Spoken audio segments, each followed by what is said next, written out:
ko bettana menen miñiraɓe maɓe. Mi salmini bote please fata ko lo youth mi salmini mawɓe kadi tayiru mi heɗi kemo moƴƴa noon e min komi mari komi yeeto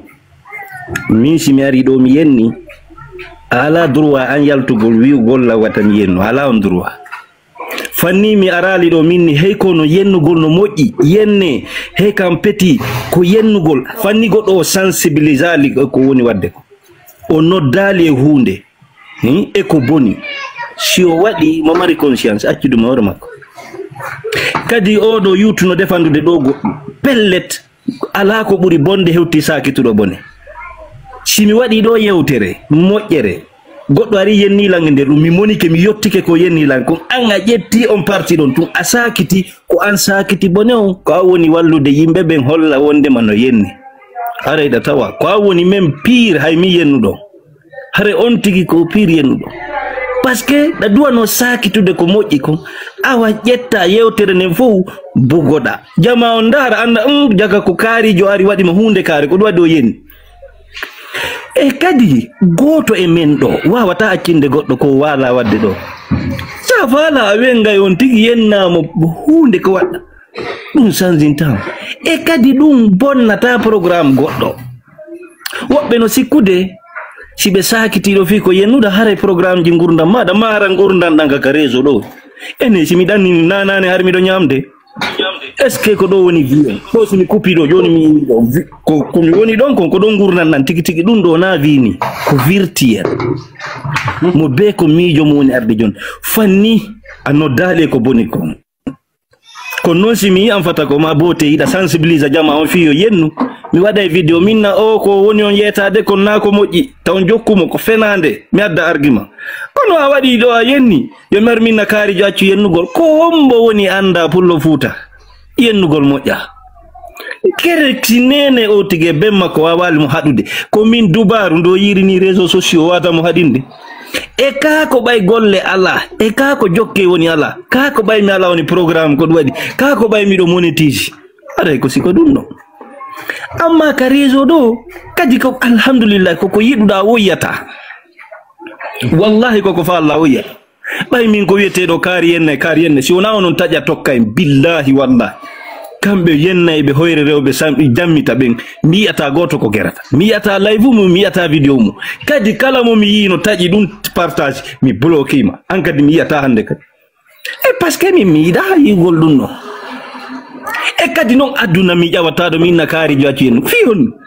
mi waɗana ɗum fi hon kere ala nene ala baba ala musidal ala ɓen ala famille kere ko min fewnatama ene kadi on sikkude fulɓe ɓen fof wonay nen ɗi onon on sikkude on yiya fulɓe ɓen fof ɓe wonay parfait onon on yiyata o ivari en ɗon sikkude ɓen hayno calcule hoyre ta maire kon taabi ɓen ñande o ñande ko ɗum tu woni golle maɓɓe o yiya ɗo goɗɗo no yalta wi acce yennugol ɓen ɓe calcula même ça ene on yeyata pullo fof kellay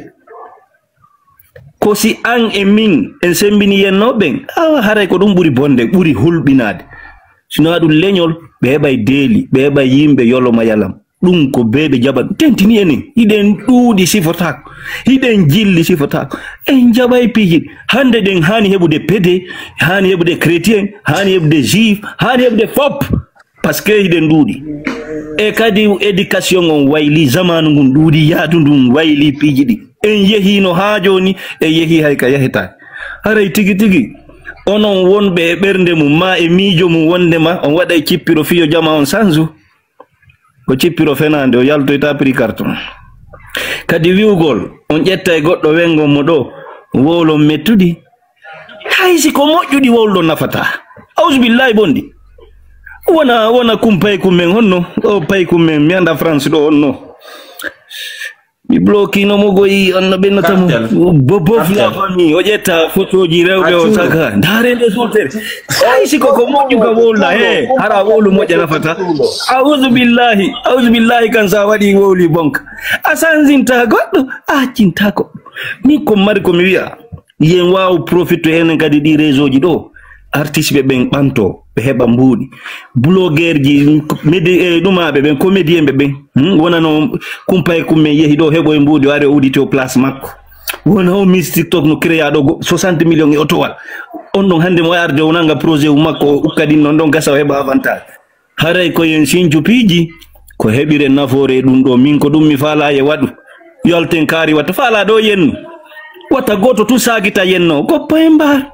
asakita joni tayka ka wadi don hatti surtout live TikTok ko tigi gayni tum majji ko mboni den ko sakito beben sakiti hafo andi Paul ma Pierre no yenna stawnon sakitali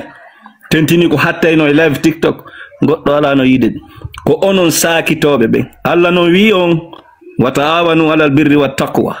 wala ta'awanu alal ismi wal udwan sakitugol hoyre ko wallindirgol e pankare e geddi alla no wo wate wallondiren e kulol makko ko nafata on enen be blogger be hande ko hanno hitande kala wahidi on a fait sortir un jeune blogueur dans la pauvreté wade moyen non responsable qui a des business kon gaynde ngawa hala tun kon dum dunci hande de wajogondirde do Facebook et TikTok fop wien beauté please kon woni rêve makon o inna ko fermu gerto fala wallemo mobe ndiren collect lance ndum jama e yidube fo tawta o yaha o formu ara sofina ferma ko jonne mo kalsi ender 2 ans avance o yiti lawol ane procès wadon lami ane arto wadon goddo acce fi Allah yalten e ko nafata dum nabatay nafata tagoto mo wajo goddo mo beno mari famille beno mari bengure si tay on jabi yare lawol no goddum hebora ka réseau wona ndare do apuju nebi apuju ko yaltuka kaso kono tay be o fanka bay kanko ni sombo pay gungun sokede kono ko wawlata o wadu no peya mu 2000 francs CFA duma plus de 57 millions francs CFA ko be 52 millions francs CFA live goto hara mission jabani lan ko dillawi udi tanton ko jiwe me wadu ko miss TikTok do be banti ciosane mengon be hebi mbudi be arti di 60 millions hande wa way wadde dum e batte kungoto walloto wallon singal consomme mo jaw yeyi tango dabba gokku o beydita wada projet makko ara min ko dum mari ko mi holla yen profitu réseau jidi mo be kadi holla ko jokki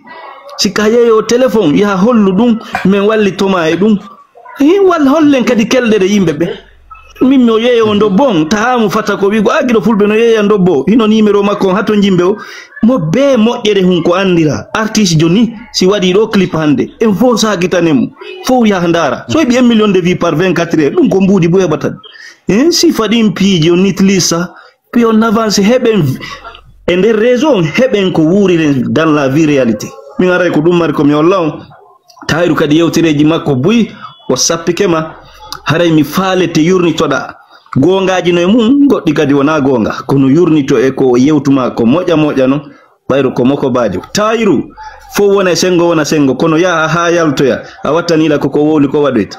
himo mari hore kono non bayru gonga beya jama si goddo nyaago ma goddo si woni adem ferejo jama no ida jama jogontira kono hedi to ben kadi a hocca piiji hew are min ko dumar ko mi hollaw jaara on bo mari question